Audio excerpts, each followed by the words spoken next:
I know this might sound crazy, but there are many people who struggle with this concept. What are we talking about? This might be you. Stay tuned. I'm Cristy Code Red, and you're listening to Rebel Weight Loss and Lifestyle, where we believe food holds the power to heal or poison, and we believe our society has been misled regarding proper nutrition and weight loss. You're in the right place if you're looking for some straight up truth, because I'm here to shed light on the lies and brainwashing that has taken place over the past 5 decades. Thanks so much for listening. Welcome back to another episode of Rebel Weight Loss and Lifestyle. I'm your host, Cristy Code Red, author, entrepreneur, retired professional boxer, and we're talking about goal weight, reaching goal weight today. And it sounds, maybe it sounds crazy. I can tell you that it even sounds crazy to people who struggle with this.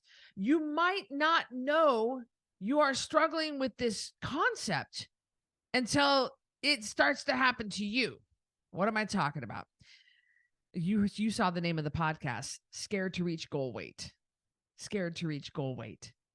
So what we find, and this is what the general idea, the public viewpoint is that you start to stall in your weight loss as you get close to goal weight. Well, that's why I'm stalled, because I'm getting close to goal weight. 90% of the time, that's not true. 10% of the time, you're legitimately stalled because we need to adjust your numbers again. 90%. I just burped, sorry. I just burped right into the microphone. Why you, Cristy, Lord? 90% of the time, you are not stalled. 90% of the time, you're getting complacent. 90% of the time, you are getting sloppy. Remember, the top 3 reasons for a stall in any situation: lack of water, lack of sleep, or getting sloppy with your food. And that's what happens as someone gets close to goal weight. Now, let me give you some quantifiable numbers here, because I say close to goal weight. Some of you guys think that 40 pounds from goal is close to goal weight. No, I'm talking about 10 pounds from goal weight is close to goal weight. That's what I'm talking about. 10 pounds from goal weight. And by the way, you can apply for maintenance at any time you want. If I wrote a home study program for you or a customized program for you, and I want your goal weight to be 125, you don't have to wait until actually 125 on the scale in order to apply for maintenance. It's not a college application. It doesn't cost you to apply.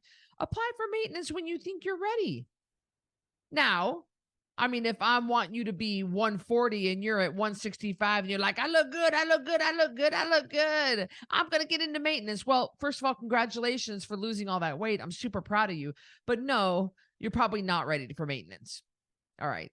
But if you are, like, if I want you to get down to, and I'm throwing these numbers out there, of course, if I want you to get down to 125 and you're 132, go ahead and apply for maintenance. If you're 135, go ahead and apply for maintenance. If you think you're ready, go ahead and apply for maintenance. When you apply for maintenance from my website, coderedlifestyle.com, you can apply for maintenance from there, and you will be able to submit your photos, front, side, and rear photos, and the photo of the scale taken this morning. You'll be able to submit all of that, and I'm going to take a look at you. Now, I want to see you in your bra and panties, or I want to see you in a two-piece swimsuit, and it has to be a full body shot. It can't be in leggings. You can't have shirts and loose clothing. You have to show, especially between the knees and the shoulders, you've got to show where the fattiest part of the body is. You got to show what you look like. And I can tell from pictures, front, side, and rear pictures. I can tell everything. You have to have an accurate height taken within the last 6 months, and it has to be taken by an adult, not your 9-year-old grandchild. Okay? And you submit your numbers. When people get close to maintenance, when they get close to goal weight, they start to get sloppy because they can see the finish line. I mean, they can see the barn. They're just and instead of putting their head down and just grinding it out and getting all the way down to goal weight, they go the opposite way. They start to just get like, I got this, I got this, I got this. I mean, it really gets to be a mess, and we have to really ride them hard to get them all the way down to where they need to go. That's usually what happens. But what I want to talk to you about on this podcast is the psychological the wheels turning. I'm trying to think of the fancy word so you all think, well, I'm really smart. What's happening psychologically about getting to goal weight? A lot of people start to sabotage themselves as they get close because maintenance, goal weight, the end is so unfamiliar to them. They have never been down that low. They have no idea what to do. They have no idea who they are at goal weight. That is not someone they've ever been, or at least it's been a long, long time since they've been at goal weight or anywhere near that number. That's not the person they are. They've never been that person. That's a completely different person. And I've done other podcasts about this. Remember the one that Andrea and I did that said the person you are when you lost the weight is not who you are when you keep the weight off. I don't know if that's the name of the podcast, but we've done a couple. Andrea's been on this podcast, I think 3 times at least. And we've talked about this. You do become a different person. You have to become a different person. The person that you are when you're losing the weight, fat you, weight loss you, and maintenance you, all different people, all 3 different people. That's why we have the program Loving the New You. Because you can lose the weight off your body, but you don't lose it off your mind. So as people approach that, they get scared. They don't know what life is going to look like. That's why I try to really talk a lot about maintenance so that people are not freaking out about it. And it's not some taboo kind of thing hidden in the shadows. That's a big secret. It's not.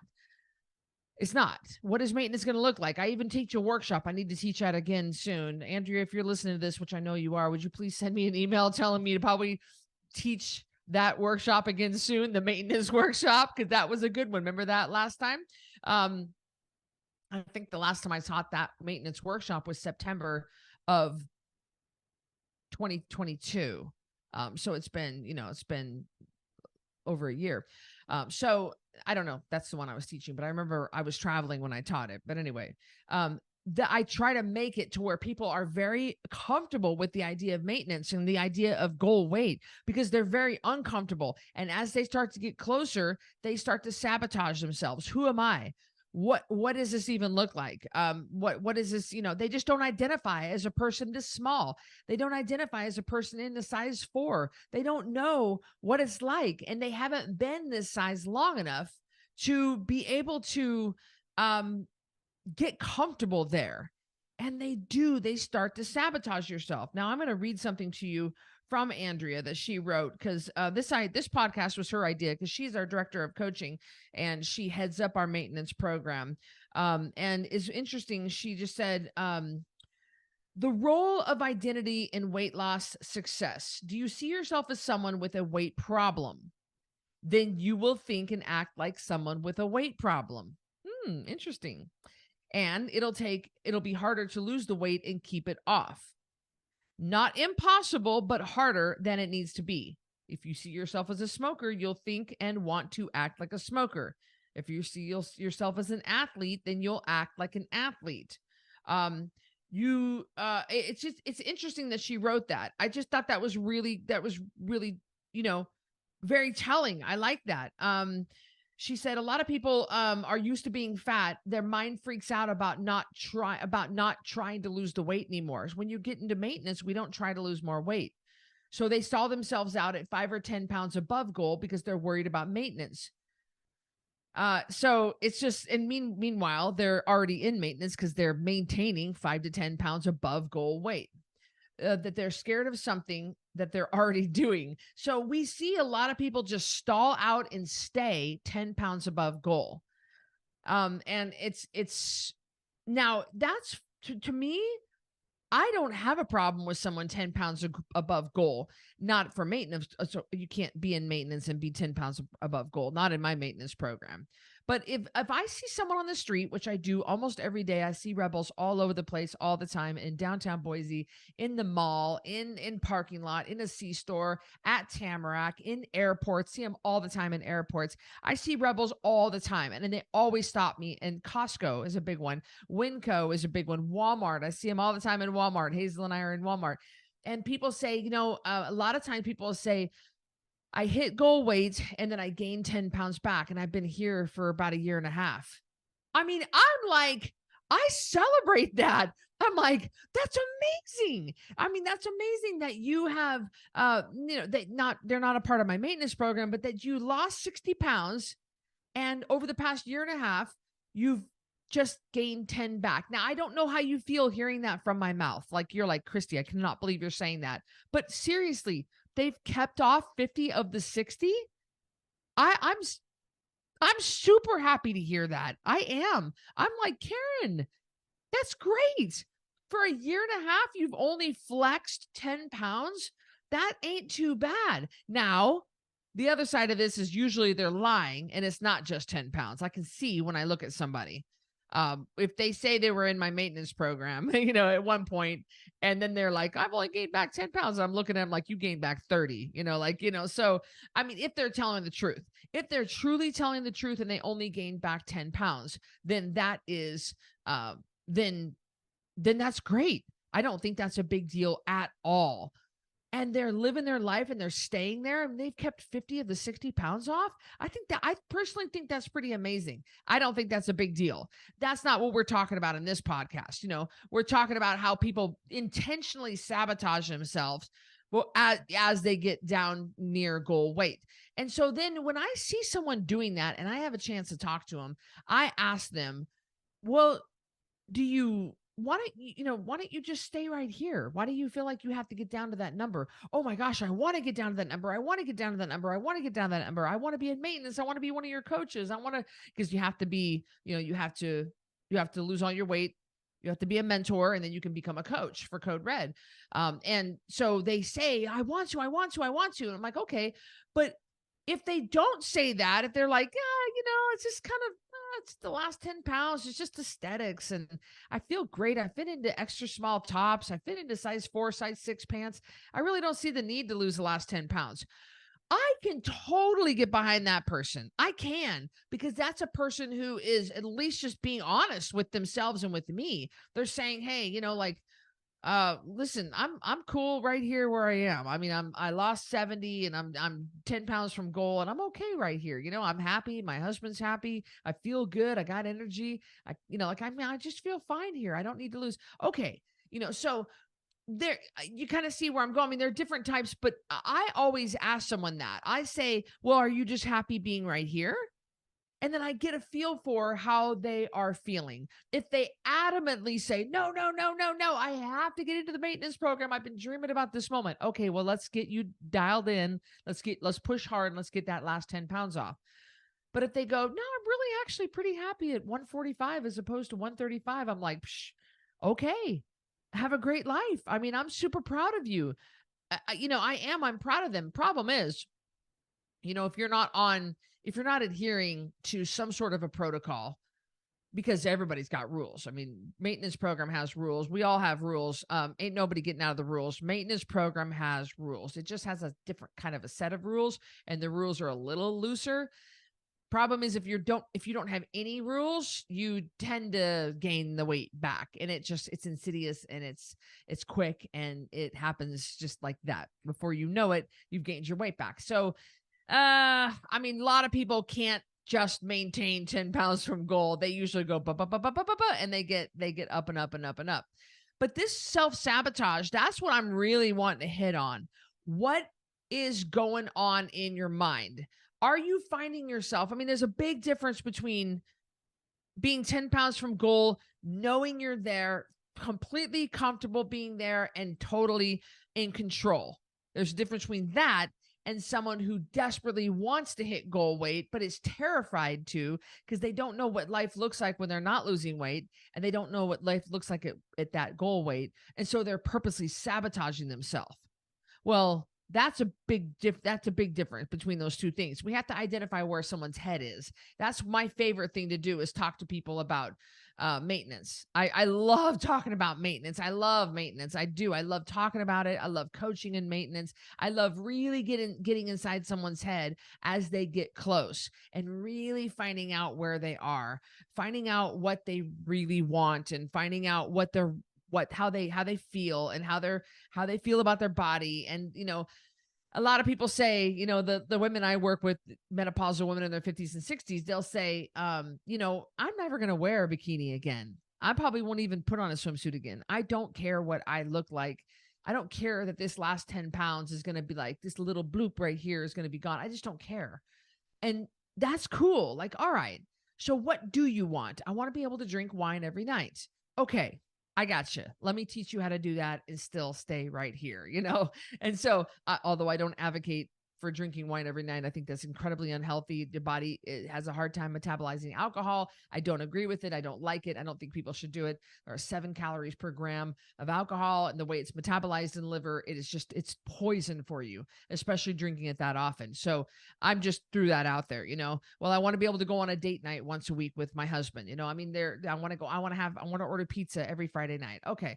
Let's talk about you just being a little fat, but being happy, like, let's be honest. I mean, I'd rather stay a little bit fat, not have diabetes kind of fat, like not way up here. I'd rather be just a little fat and still have, what? I mean, that's the reality. That's not what I want, but at least I can get inside of someone's head and find out what they want, and truly they want. Like, if you're really being honest with me, could you see yourself staying right here the rest of your life? No, I really want that number. I really want to get down that low. I really want to be able to see my abs. I really want to be able to fit into a size 4, and then if they genuinely want to, then I push them to get all the way down to that number. So it's just a matter of kind of where you are. But my problem about this whole thing is when someone self-sabotages, they don't even know it because they're too scared. It's a big, big difference. It's a big difference when you're too scared to get down to goal weight because it's way too unfamiliar, and you're choosing to stay at this number because life is just a little bit easier to be at this number than this number. Because keeping your weight down truly does take work. It does. Keeping your weight down keeps work.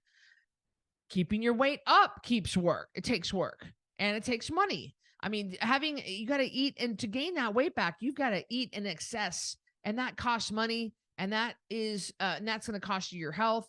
And that's now you're spending money on type 2 diabetes. And now you've got plantar fasciitis is coming back. Inflammation's coming back. Your eyesight's getting worse because of inflammation. And because, that's just what happens is when you introduce carbs and sugar back into the body in copious amounts and the wrong kind, then your eyesight usually gets worse. And so the whole body is affected, everything from clogging the arteries to sleep apnea, possibly to getting back on meds, to having pain in your hands and knees, like a lot of things. It takes work to be heavy, and it takes work to keep your weight off. So it all boils down to how much work are you willing to put in.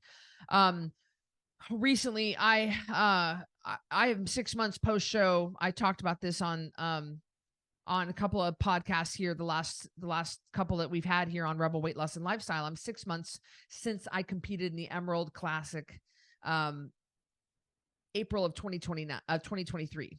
April 29th, 2023. And for 5 of those months, I stayed within 9 pounds of stage weight, which is excellent, excellent, excellent. That's really a good amount. And then I had a devastating thing happen to a friend of mine, and it just was a catalyst for me to just go, you know what? I don't effing care anymore. And I had gained a little bit of weight back. And so it's expensive. I was eating out all the time. I didn't care. I wasn't working out. I was just like the things that we do in maintenance to maintain our goal weight. I was just like, I'm so sick of it. Now I've been an athlete for over 25 years. It's like, I'm just so sick of this. And I didn't care. And I got depressed and I was crying a lot. And I wasn't sleeping and it just was a mess in my life. My life was just a mess. And so I know what that's like to gain a little bit of weight back when you don't care, but you don't feel good there. And that's not saying, you know what, I choose to be a little bit heavier because life is easier. That's just, I don't want to be where I am now because it doesn't feel good. It actually hurts. My run times are slower. I don't have as much energy, that kind of thing. And so it's all boils down to kind of what you're choosing. And are you sabotaging yourself because you're too afraid? That wasn't the case for me. I wasn't sabotaging myself because I was too afraid to stand on that load. No, I just didn't care. We did that podcast called Taking a Break from Caring. I just took a break from caring for a month. I'm just like, F you. I don't care. Like, never mind all of this. And of course I pulled myself back up and got myself back on track. And it's all just fine. You can come back you can come back from something like that, especially if you do it the way we believe in Code Red. And so, but are you too afraid to reach goal weight? Is this you? Are you getting close and you're scaring yourself? Are you psyching yourself out? If that is the case, you gotta look into maintenance because it's not scary. Maintenance is not scary and you are not scary. You can absolutely do this. Many have come before you and they have done it and they have maintained their goal weight. And it's not hard. It's not prison. You can maintain goal weight with no problems. You really, really can. We have tried and true methods to be able to do this and for you to be successful. And I work with you and hold your hand every step of the way. Every chance, every time we turn around, I'm working with you and I am making sure that that you have what you need and that you get the training and you have a chance to talk to me and you can reach out and you can get help. We handhold you every step of the way. And I have an incredibly successful, comprehensive maintenance roadmap. And it goes step by step. They're very, very clear, defined steps on how to get through maintenance. And you do one step at a time. You do them slowly. You don't want to do them all at once. You don't want to binge watch all the maintenance roadmap videos all at once. You want to just do one at a time and go slow. And you can absolutely do it. And it's not scary. It doesn't have to be scary. But you need to realize that the person that you were, the fat you, and versus the weight loss you versus the maintenance you, we're looking at 3 different yous. It has to be. The you that you are at maintenance is not going to be the same you when you were fat. It just can't be. It's not. You have to look at things totally different. And if you're in the shift and you're shifting, then you need to shift. I am grateful to be maintaining my goal weight. Even if you're 65 pounds from goal weight, start shifting that now. I am grateful to be at goal weight. For me, my shift is I am grateful to be at 14% body fat. That's what I was when I came off my show. After a couple of weeks off my show, I was 10% when I got on stage, but I want to stay at 15%. And that's what I want. I could have stayed there. Like, no problem. No problem. It was not hard at all. It's not hard to keep your weight down. It really, really isn't. It's not what people think. It's just not. And so you can shift this and you can start preparing your mind now. And you can start projecting those thoughts. You can start manifesting that now and calling it forth and calling it out. Thoughts are powerful. Give those thoughts power by giving them words. Words have power. So thoughts become things. Everything starts with a thought. So you have to start thinking of yourself as a person at goal weight. Start priming your mind for it. It's going to sound crazy to you. You're like, I'm 70 pounds overweight. What am I thinking? I am grateful to be at 125 pounds. Picture yourself at 125 pounds. What does it look like getting in the car? What does it look like standing in family photos? What does it look like just to grocery shop, just to walk through the parking lot of Winco and not be 70 pounds overweight? What does it look like to smile everywhere you go? Because that's how good it feels. I mean, I remember feeling that way when I was stage ready. And I mean, I was Like I was as lean as they come and I felt phenomenal. I was so proud of myself and I felt so good. And I was just like, I didn't have a lot of energy because I was in prep, and I was on super low calories, but I felt good about my body. I mean, I felt good naked. I felt good about my body. I loved every bit of my body. It was awesome. And I'm picturing myself getting back to that because it gets away from you quick if you don't maintain the rules. Let me tell you, I learned firsthand. But start to prime your mind. Start to already call that forth. Speak it into existence. And you can start seeing yourself as someone who is at goal weight for the rest of your life. The rest of your life. It doesn't have to be hard. It doesn't have to be grueling. It doesn't have to be a fight every time you turn around. No, none of us rebels keep Halloween candy in our house. We don't keep candy in our house. We can't. That is just that we just can't. That doesn't work for us. We can't keep candy around. We can't go have the entire basket of rolls at Texas Roadhouse. We just can't.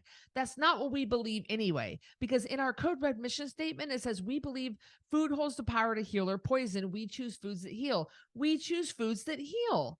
So I'm not saying you can never have a Texas Roadhouse roll, but understand if you choose foods that heal and you know that's going to just completely tear you up, why would you want to put that in your body? One of our old coaches used to, we were reintroducing new foods into her body, and she had a blueberry muffin from Costco. Those aren't real blueberries in those muffins, by the way.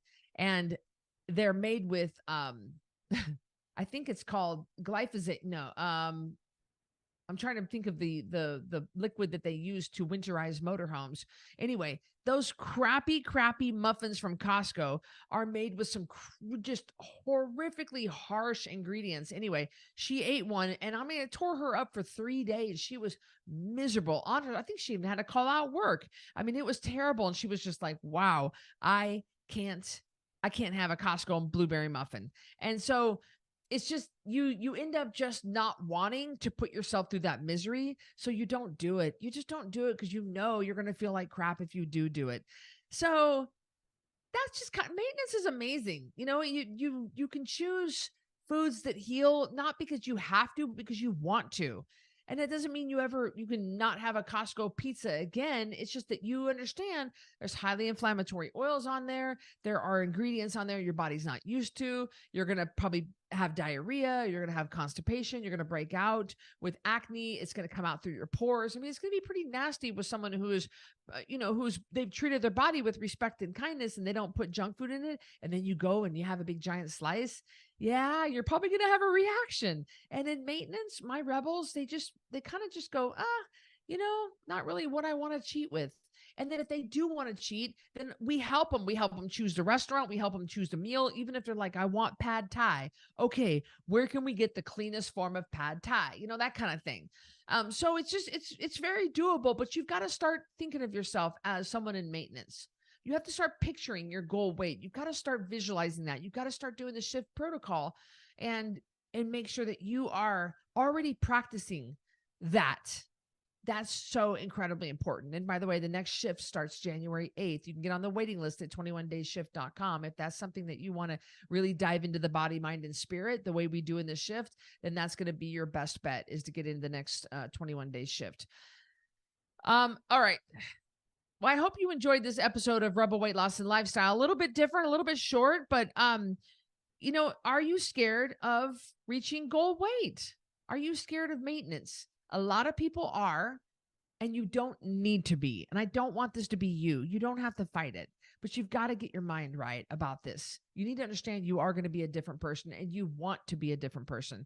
Not the kind of person that wakes up out of a coma and has no memories and they don't even know the person they married. Not that kind of person, but a better version of you. And you'll be better in every single area of your life. Maintenance is incredibly fun, and it's freeing, and it's the way to live. It's the way to live. And let me teach you how. All right, guys, we'll see you on the next episode of Rebel Weight Loss and Lifestyle. Take care of yourself. Thank you so much for listening to Rebel Weight Loss and Lifestyle. If you are looking for some hardcore accountability To get and keep this weight off, look no further because I've got VIP Connection. This is the ultimate connection to me, just short of me sleeping on your couch. You're going to get 3 daily messages from me in real time directly to you.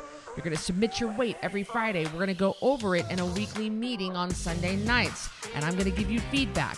You'll have access to a monthly VIP breakfast with me in Boise, a monthly VIP supplement box, access to any workshop, any PDF promo that I hold for that month. You'll have access to the Ringside membership. And best of all, you'll have a fully customized nutrition program written just for you. We're talking about over $3,000 total value for $397 a month, and you can cancel anytime. Go to coderedlifestyle.com/VIP to check that out.